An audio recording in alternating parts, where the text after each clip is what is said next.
In 1922, Albert Einstein was staying in a hotel in Tokyo. Without any money to tip a hotel delivery man, he instead gave him a couple of notes on hotel stationery about happiness and success.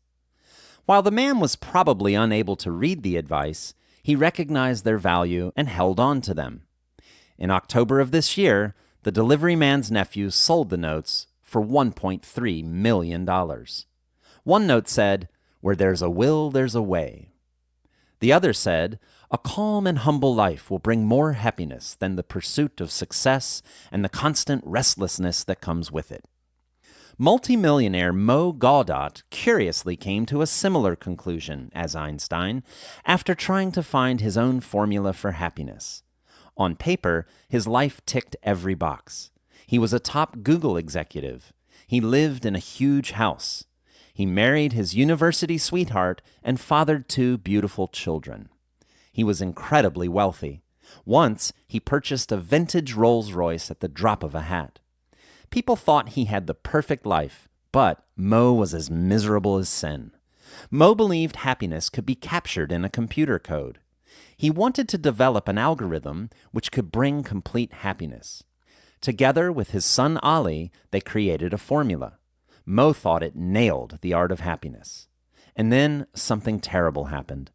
Ali was rushed to the hospital for a routine appendix removal. A needle punctured a major artery by mistake. His 21-year-old son's organs were failing one by one. The time had come to say goodbye. Mo and his wife kissed Ali's forehead and left the hospital. Grief overwhelmed them.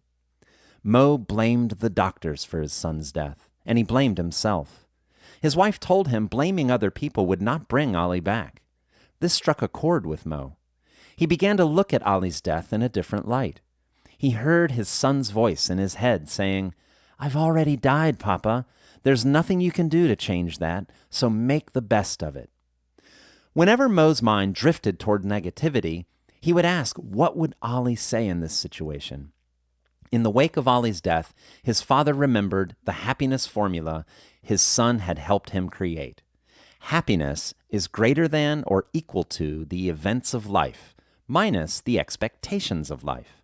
He realized that his striving for material things wasn't making him happy, and his expectations for the way he thought life should be also weren't making him happy. Mo says, "I've changed my expectations. Rather than thinking that my son should never have died, I choose to be grateful for the times we had." Mo now believes that happiness isn't something we should strive for. It's about enjoying the present moment and being content with what we've got as opposed to what we want.